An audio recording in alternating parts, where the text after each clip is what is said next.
Kiflice sa jabukama će vam se sigurno dopasti. Prave se relativno brzo i jednostavno. Krećemo redom.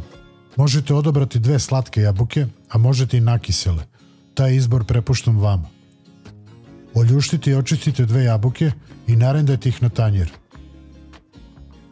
Na tiganj sipajte malo ulja, upalite ringlu na srednju jačinu i sipajte narendane jabuke. Preko jabuka sipajte 2 kašike šećera, kašičicu cimeta i 1 kašiku maslaca.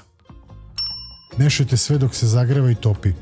Prelijte jabuke sa kašikom meda ili ako više volite možete i sa kašikom javorovog sirupa. Ostavite na laganoj vatri dok ne dobije lepo brankastu boju. Sad ostavite sve to sa strane pa prelazimo na pripremanje testa. U jednu posudu ćemo sipati prvo suve sastojke kako bi ih lakše izmešali pre nego ubacimo vlažne. Sipajte 50 g kristal šećera, dodajte malo soli, 1 kesicu vanilin šećera i to sve izmešajte. Nakon toga ubacite 1 jaje i mikserom mešajte dobrih par minuta.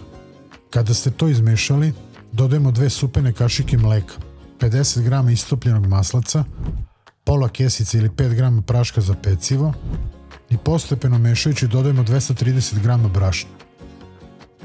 Mešajte sve sa varjačom ili spatulom, a na kraju kada testo postane gušće, umesite ga rukom. Testo podelite na 2 jednake jufkice. Svaku jufkicu valjkom raširite na papir za pečenje i nožem podelite na 8 jednakih delova. Također zasecite testo na sredini na 2 ili 3 mesta. Kao i uvek, zamolit ću vas da zapratite kanal Dobri recepti i da receptu date jedan like. Ako vam se recept dopada, naravno.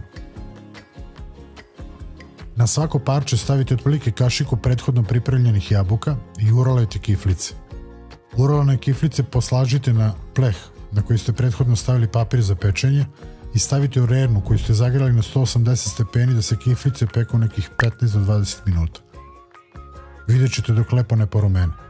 Na kraju ih pospite sa prah šećerom i uživajte. Pogledajte još neke od recepata koje sam postavio na kanalu. Verujem da ćete naći nešto za vas. Hvala vam puno na odvojenom vremenu i pozdrav do narednog recepta.